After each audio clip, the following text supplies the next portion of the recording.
namin. Yun po. Then sinundo namin sa airport po, then dinala namin sa Setadines, Makati, yung unang accommodation po nila. Paano po ang coordination ninyo? Kailangan ikwento po ninyo, paano ninyo sinusundo, sino ang nagbibigay sa inyo ng utos, paano na, saan nyo sila dadalhin, saang lugar po nyo dinadala. Kung ano po yung nakasulat dito, banggitin po ninyo for the record. All the time naman po, kasama namin si Mark Tiksay po. Siya po ang assistant po ng mga foreigner po. Then, yung team leader namin po, ang sinasabihan niya kung mayroong mga lakad, then kami po ang nagpo-provide ng security po sa kanila. Sino pa pong mga katauhan ang involved dito sa pagdating ng tinatawag ninyong ICC operations? Ang unang maalala ko po na na-meet po nila ay si Senator Trillanes po sa Dusit Tani.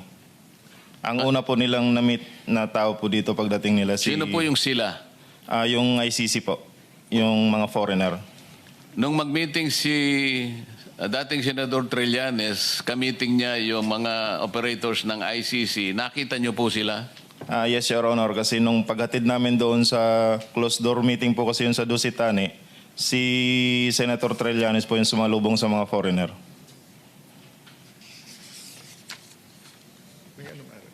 Sir President, if we can get the date later on and then request from that hotel their CCTV footages. So, as Senator Lacson always says, dapat sundan yung ebidensya. So, hindi ko na ulit-ulitin kasi baka makapaghanda yung iba eh. But take note lang ng staff natin, may binanggit silang detalye at kaya nating sundan sa ebidensya that will either prove or disprove yung sinasabi ng ating mga resource persons. Thank you, Mr. Chair. Salamat po. Meron kayong binabanggit sa parte ng inyong sworn statement na meron pang kinalaman hindi lamang si dating Senador Trillanes, kasama pa rin si dating Congressman Saldico at si dating Speaker Martin Romualdez. At meron kayong lugar na binabanggit kung saan sila nagkikita. Pwede ba ninyong ikwento ito? Pagkatapos po noon, nakamiting po ng mga foreigner po sa Dusit Tani si Senator Trillanes. Mga ilang araw po, na-meet din po ng mga foreigner, sina dating Speaker po Romualdez, si Boss El Saldico, sa townhouse po. Then kasama rin po si Senator Trillanes doon. Unit 9 townhouse sa may Makidli po. Dito sa parte ng inyong salaysay ay dinetalye pa ninyo yung inyong daily routine detail. Hindi lamang bilang driver, merong security, merong kayong team leader.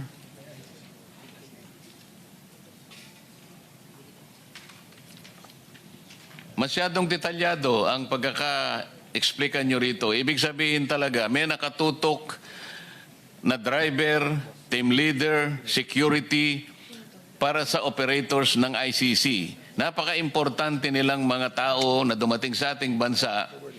Alam ba ninyo kung ano ang pakay nila? Meron bang nagbanggit sa inyo kung bakit ganun na lamang ang pagpapalaga at ang importansyang ibinigay ni Senador Trillanes, ni Saldico at saka ni former Speaker Martin Romualdez? Nung una po, wala po kaming idea na... Pagkaraan, may idea ka na. Yes po, basta ang sinabi lang sa akin noon, sir, mag-provide kami ng security kasi bisita po ito ni Boss Saldico. Meron kayong binanggit na maleta patungkol dito sa operations ng ICC. Ikwento ninyo kung paano nag-operate ang maleta dito sa mga tauhan ng ICC na nagpunta sa ating bansa. Your Honor, ako po si Bernard Tube. From Horizon po, nag-advise po si Boss, magpapalit kami ng piso to dollar na 2 maleta doon sa Makati po. Bibili kayo ng US dollar. Yes, Your Honor. Dinala po namin ito sa Per Bank Makati, Salcedo Village po. Dalawang maleta worth of 50 to 60 M po ang laman. 50 to 60 million pesos Ipapalit nyo sa US dollar. Yes, Anong po. bangko sa Makati? Per bank po yung building, Your Honor, 146 sa Salcedo. Hindi siya bangko, sir. Parang money changer siya sa... Di ko ma-identify kung ano po yung room sa taas kasi marami po, isang beses lang po kami nag-deliver. So, hindi nyo alam kung bangko o money changer? Money changer po siya, sir. Kasi through contact po yung kailangan pumasok doon, sir. Kasi malaking halaga po yung pinapalit namin, sir. After nun, sir... Alam mo ba ang dahilan kung bakit hindi sila dumaan sa bangko at sa money changer na lang dumaan? Siguro, sir, sa laki din ng figure po, sir. Hindi lamang yun. Yung pinaka-importante. Bakit hindi sa bangko siya dumaan? At dumaan siya sa money changer? Para hindi po matrace, sir, na ganong Ayun. malaki. After that, sir, na palit na namin ng piso to dollar. So, isang maleta na lang po yung kapalit. Binaba namin sa van. Then, Kanino nyo binigay? After po nun, sir, binalik namin sa Horizon. Ang narinig ko po, sir, ibibigay po to kay speaker. Yun na po siguro yung ka-meeting nila Kong, Senator Trillanes po. Doon na po yung ano po. Kasi kung pinalit mo ng dollar, gagamitin ng hindi Pilipino, di ba? Kasi tayo, ang gamit natin, sarili nating pera. Tama ba yun? Yes, Sir Honor. Marami kayong mga litrato dito sa inyong pinagsamang salaysay. Sino ang kumuha sa inyo dito sa mga taong operators ng ICC na inyong pinatitibayan na talagang nagsidating dito at inyong inistima at dinala sa mga lugar na kung saan sila magpupulong at ang iba pa nga yata ay sinusundo pa ninyo ang mga taong kakausapin nila base dito sa pagkakaintindi ko sa inyong paglalahad dito. Tama ba? Yes, Your Honor. Ako po yung kumuha ng mga litrato, Your Honor. Eh, yung mga taong kakausapin nila sa araw-araw, base sa schedule na inyong inilahad dito sa inyong salaysay. Si Mark Tiksay po yung may contact, Your Honor, ng mga ka-meeting po nila. Pero nakikita ninyo kung sino yung mga taong sinusundo ninyo na kanilang kakausapin. Yes, Your Honor. Ilan ang mga taong nakausap nila magsimula nung pumunta sila rito hanggang sila'y matapos ng operation at sila'y nakauwi?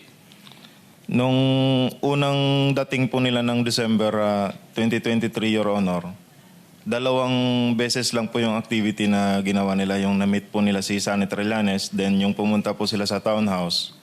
Then bumalik po sila October 2024, Your Honor.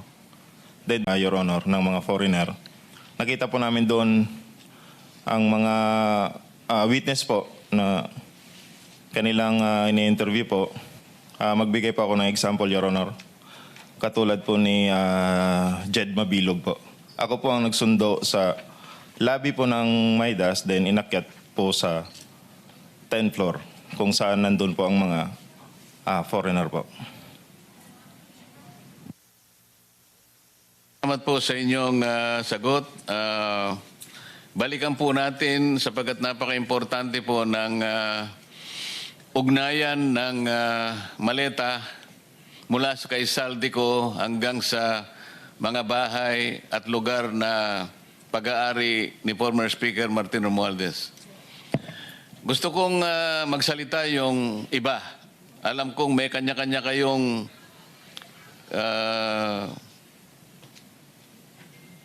kasaysayan na sasabihin. Meron kayong karanasan na sasabihin. Maaring iba-iba ang pagkakakita nyo, ngunit alam ko yan ay magtutugma.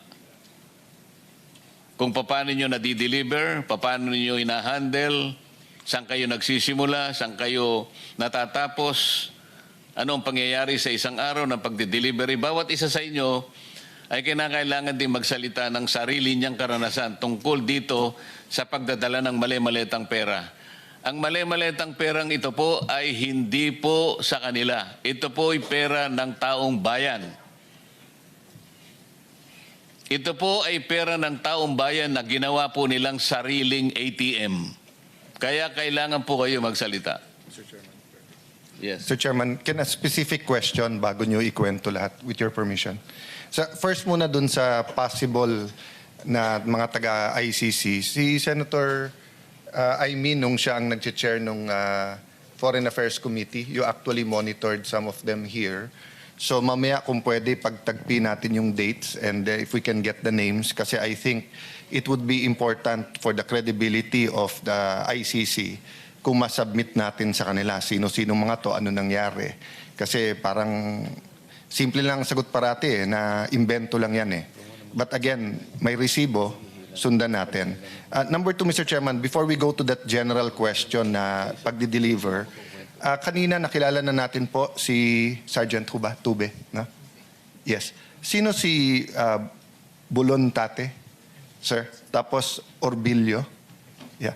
So sir, kayo yung naglagay dito kasi I'll just give the context, no. Nung February pa dapat magpapalitan ng Senate President. At dapat to napunta kay Senator Loren Legarda.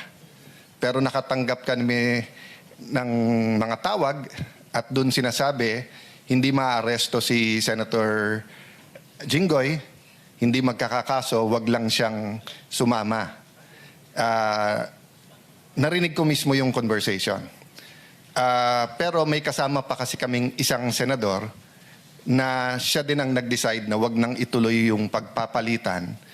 At netong ako na, kausap ko siya, payag siya pag number 14 siya, number 13 Senator Bato. But tinatanong ko siya kasi wala naman siyang kaso. So tinatanong ko siya na, Sen, bro, wala ka namang kaso eh. Bakit ka tinatakot? Tapos sabi nga niya na, kita mo naman sa Blue Ribbon eh. Banggitin ka lang, patay ka na. At etong ginagawa nila Senator Lacson, nila SP Soto, mabigat. So ang kinatatakot din niya, wala naman siyang kaso, wala naman. I can back up this, what I'm saying. But nagulat ako, dito po sa letter E42, nakalagay dito, nag-deliver kay Senator Tito Soto. Pwede niyo bang i-verify? Totoo po to at ay kwento niyo yung circumstance.